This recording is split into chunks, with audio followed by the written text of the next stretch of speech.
Hello guys, আমি সৈফুল ইসলাম। আমার channel business কো সৈফুলে সকলকে স্বাগতম জানাই। তো আজকে যে ভিডিওটি বেসিক্যালি বানানো হয়েছে সেটা হলো টার্ম প্ল্যান বা টার্ম ইন্স্যুরেন্স। ঠিক আছে, তো ভিডিও শুরু করার প্রথমে আপনাদের কাছে আমার ছোট্ট রিকোয়েস্ট, যারা এখনও চ্যানেলটা সাবস্ক্রাইব করেনি সকলের কাছে রিকোয়েস্ট থাকলেও চ্যানেলটা সাবস্ক্রাইব করে দেবেন।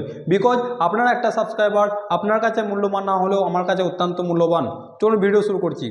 তো আজকে যে ভিডিওটি বেসিক্যালি বানানো হয়েছে সেটা হলো টার্ম প্ল্যান বা টার্ম ইন্স্যুরেন্স। ইন্স্যুরেন্সকে দুটো ক্যাটাগরিতে ডিভাইড করা হয়। একটা হচ্ছে জিআই জেনারেল ইন্স্যুরেন্স, আর একটা নর্মাল ইন্স্যুরেন্স। মানে হচ্ছে জিআই মানে জেনারেল ইন্স্যুরেন্স, যেগুলো বেসিক্যালি হেলথ ইন্স্যুরেন্স বলা যেতে পারে। আর এটাকে টার্ম প্ল্যান লাইকে LI means in the sense life insurance, মানে হচ্ছে জীবন বীমা। তো এলআই মানে হচ্ছে, আমরা প্রথমে যদি জীবন বীমার কথা বলি তাহলে একটা কোম্পানিরই কিন্তু মানে নাম আসে, সেটা হলো এলআইসি। কিন্তু এলআইসির একটা বিজনেস স্ট্র্যাটেজি, এলআইসির নামটা এত সুন্দরভাবে দেওয়া হয়েছে যে সকলে এটাকে বিজনেস স্ট্র্যাটেজিতে ইউজ করতে লেগেছে। তো দেখুন, life insurance as a part, তো Life Insurance Corporation of India LIC নাম নিয়েছে। তো সে মানে this is good for LIC, যে এটা একটা মানে কি বিজনেস করার পক্ষে অনেক সহজতর উপায়। তো আমি আজকে যে টপিকটা আলোচনা করছি সেটা হলো টার্ম ইন্স্যুরেন্স কেন নেবেন বা টার্ম প্ল্যান কি। টার্ম ইন্স্যুরেন্স এমন একটা ইন্স্যুরেন্স, যে ইন্স্যুরেন্স কিন্তু আপনাকে অনেক কিন্তু বেনিফিট দিতে পারে। ঠিক আছে, কী কী বেনিফিট দিতে পারে সেগুলো আমি বলবো। দেখুন, টার্ম প্ল্যান অ্যাকচুয়ালি এমন একটা টার্ম ইন্স্যুরেন্স বা টার্ম প্ল্যান এমন একটা প্ল্যান যেটার জন্য কিন্তু আপনার একটা এজ লাগে। এজটা কত? মিনিমাম 18 বছর বয়স হতে হবে। সেটা কোনো ব্যাংক 65, কোনো ব্যাংক 67, কোনো ব্যাংক 70, কোনো ব্যাংক 90 অবধি, বা কোনো NBFC in the sense non banking financial corporation like star health, যেগুলো ব্যাংক নয়, তারাও কিন্তু ইস্যু করে থাকে। ঠিক আছে, তো এর প্রিমিয়ামটা যত এজ কম হবে, মানে ধরুন একটা 18 বছর থেকে শুরু করলে বা 19 বছর থেকে শুরু করলে যত পরিমাণের প্রিমিয়ামটা কম হবে, এজ যত বাড়তে থাকবে তত প্রিমিয়ামের পরিমাণটা বেশি হবে। ওকে, তো এলআইয়ের মেন বেনিফিটটা কি? লাইফ ইন্স্যুরেন্স বা টার্ম ইন্স্যুরেন্সের মেন বেনিফিটটা কি? টার্ম প্ল্যান আমরা কেন করাবো? টার্ম প্ল্যান এমনই একটা প্রোডাক্ট, মনে করুন আমি একটা চাকুরিজীবী পার্সন, আপনার একটা ইনকাম আছে, সোর্স অফ ইনকাম আছে, কিন্তু আপনি যদি টার্ম প্ল্যান না করে থাকেন তাহলে কিন্তু সেটা হলো আপনার ক্ষেত্রে বোকামি। টার্ম প্ল্যান এমন একটা প্রোডাক্ট বা সেক্ষেত্রে যে মোটামুটি অল ওভার ইন্ডিয়ার যারা চাকুরিজীবী বা সোর্স অফ ইনকাম আছে তারা 70% মোটামুটি নিয়ে রেখে দিয়েছেন, বা 65 থেকে 60% থেকে শুরু করে 70% পর্যন্ত মোটামুটি নিয়ে রেখে দিয়েছেন। এর বেনিফিটটা হলো, সব থেকে বেনিফিট হলো যে যদি আপনি টার্ম প্ল্যান নেওয়ার পড়তে, যদি মনে করুন ধরুন 65 ইয়ার্স পর্যন্ত কভারেজ আছে, যদি 65 পর্যন্ত আপনার ইন্স্যুরেন্সটা কভারেজ থাকে, 65 বছর পর্যন্ত যদি আপনার ইন্স্যুরেন্সটা কভারেজ থাকে, তাহলে 64 থেকে 65 বছর পর্যন্ত আপনি যদি মারা যান, তাহলে আপনার ফ্যামিলি যতটা পরিমাণ সাম অ্যাসিওর থাকবে, কেউ 1 করোড় নিয়ে থাকে, কেউ 2 কোটি টাকা নিয়ে থাকে, কেউ 25 লক্ষ টাকা বা 50 লক্ষ টাকা নিয়ে থাকে, তাহলে আপনি যদি মারা যান তাহলে আপনার যে নমিনি থাকবে সেই নমিনি কিন্তু ওই টোটাল অ্যামাউন্টটা 1 লক্ষ মানে 1 করোড় যদি করা থাকে তাই 1 করোড় টাকা পাবেন। এবং যদি 2 শেয়ার করা থাকে 2 শেয়ার, বা 50 লাখ করা থাকলে 50 লাখ, বা 75 করা থাকলে 75। আবারও বলছি, ধরুন মনে করুন আপনি কিন্তু একটা টার্ম প্ল্যান বা টার্ম ইন্স্যুরেন্স নিয়ে রেখে দিয়েছেন, আপনার কভারেজ আছে 65 এজ পর্যন্ত, 65 ইয়ার্স পর্যন্ত। যদি সেই মোমেন্টে 64 বা 65 ইয়ার্সের মধ্যে যদি আপনার কিন্তু যদি ডেথ হয়ে যায়, সেটা যে কোনো ডেথ হতে পারে, সেই ডেথে যদি আপনি মৃত্যুবরণ করেন, তাহলে আপনার কিন্তু যে নমিনি থাকবে সেই নমিনিটা যতটা পরিমাণ আপনার বেনিফিট থাকার কথা, যদি 50 লাখ থাকে 50 লাখ পাবে, বা 1 শেয়ার থাকলে 1 শেয়ার থাকে। তাহলে দেখুন টার্ম ইন্স্যুরেন্স কতটা পর্যন্ত বেনিফিট।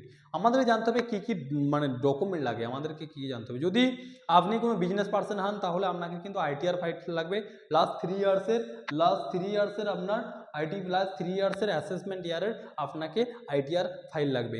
এবং যদি আপনি চাকুরিজীবী হন সেক্ষেত্রে আপনাকে চাকরির স্যালারি স্লিপ লাগবে। সেটা কত দিনের লাগবে? সেটা 3 মান্থসের লাগবে।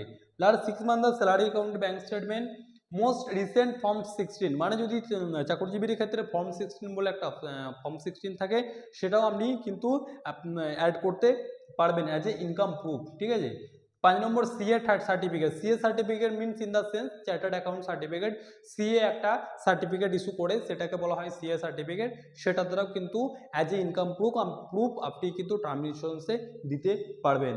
এগ্রিকালচার ইনকাম সার্টিফিকেট, আপনি মনে করুন যদি আপনার সোর্স অফ ইনকাম এগ্রিকালচার হয়ে থাকে, সেক্ষেত্রেও কিন্তু আপনি দিতে পারবেন। ঠিক আছে, land records and the income assignment, মানে ল্যান্ডের অনেক ক্ষেত্রে রেকর্ড থাকে, সেটাও আপনি দিতে পারবেন। এবং ফ্রম 26 AS এবং মান্ডি রিসিপ্ট, কিষাণ মান্ডি থেকে শুরু করে মান্ডি রিসিপ্ট আপনি দিতে পারবেন। এবং সবথেকে বেনিফিট কী কী আছে, বেনিফিট আমাদেরকে প্রথমে কিন্তু টার্ম প্ল্যানে বা টার্ম ইন্স্যুরেন্সে জানতে হবে। 1 নম্বর হচ্ছে যে অ্যাফোর্ডেবল প্রিমিয়াম, প্রিমিয়ামটা কিন্তু খুব বেশি পড়ে না। যদি আপনার বয়স এই মোমেন্টে 28 থেকে 29 থেকে শুরু হয়েছে তাহলে মোটামুটি 13-14 হাজার টাকা আপনার ইয়ারলি প্রিমিয়াম পড়বে। ওকে, অ্যাফোর্ডেবল প্রিমিয়াম মানে প্রিমিয়ামটা খুব একটা বেশি নয়, অথচ একটা বড় পরিমাণে একটা রিটার্ন আপনি আপনার ডেথ হয়ে গেলে সেটা পাবে। 2 নম্বর হচ্ছে যে whole life cover. Whole life মানে কভার হচ্ছে অনেক প্রিমিয়াম আছে যেগুলো হোল লাইফ কভার করে, মানে হচ্ছে আপনি যতদিন বেঁচে থাকবেন, মানে আপনি মোটামুটি বেঁচে থাকার তো ইয়েটা কেউ বলতে পারে না, তবুও ওখানে একটা মেনশন করা থাকে আপনি যতদিন বাঁচবেন, তারপরে যদি আপনার ডেথ হয়ে যায় তারপরে আফটার ডেথ আপনার যে নমিনি থাকবে সে কিন্তু ওই টোটাল অ্যামাউন্টের সাম এশিওরটা পাবে। 3 নম্বর হচ্ছে যে pay out of the sum insured, মানে হচ্ছে পে আউটটা আছে। 4 নম্বর critical illness coverage, critical illness total 35 critical illness আছে, এভরিথিং। ক্রিটিক্যাল ইলনেসগুলো কী কী আমি সেই বিষয়ে পরবর্তী ভিডিও আপনাদের কাছে নিয়ে আসবো, যে টার্ম ইন্স্যুরেন্স বা টার্ম প্ল্যানে বা জিআই জেনারেল ইন্স্যুরেন্সে কী কী ক্রিটিক্যাল ইলনেস হয়ে থাকে। এবং অ্যাক্সিডেন্টাল ডেথ কভার, মানে অনেক ক্ষেত্রে কি হয়, যদি অ্যাক্সিডেন্ট হয়ে যায় আপনার যেই মানে যিনি টার্ম প্ল্যানটা নিয়েছেন সেই ব্যক্তির যদি অ্যাক্সিডেন্টও হয়ে যায় সেক্ষেত্রেও যিনি নমিনি থাকবেন সেম বেনিফিটটা উনি পাবেন। এবং কভারেজ ফর দ্য টার্মিনাল এবং ট্যাক্স বেনিফিট সেকশন 80C এবং সেকশন 80D, সেকশন 80Cতে এবং সেকশন 80Dতে ট্যাক্স সেভিংস আছে।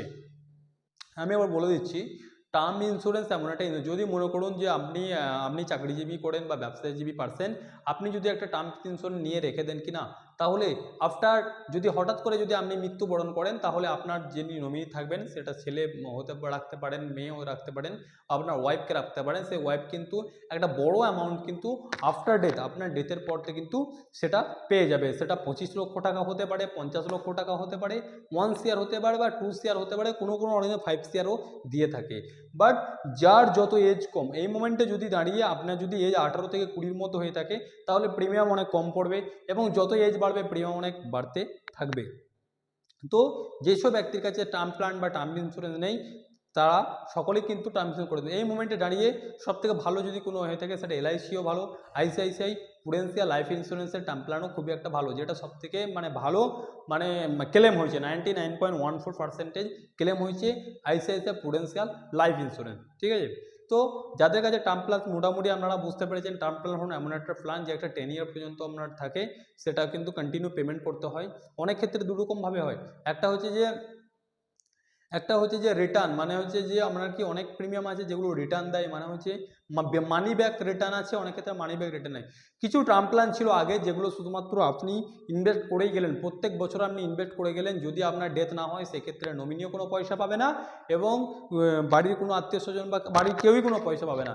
কিন্তু এখন যেটা শুরু হয়েছে বর্তমানে, যেটা হলো যে আপনার money back policy, money back pay out, যদি আপনি মৃত্যুবরণও না করেন বা যদি আপনি জীবিত অবস্থায় থাকেন তবুও একটা কিন্তু কোম্পানির তরফ থেকে একটা কিন্তু মানি ব্যাক আসবে।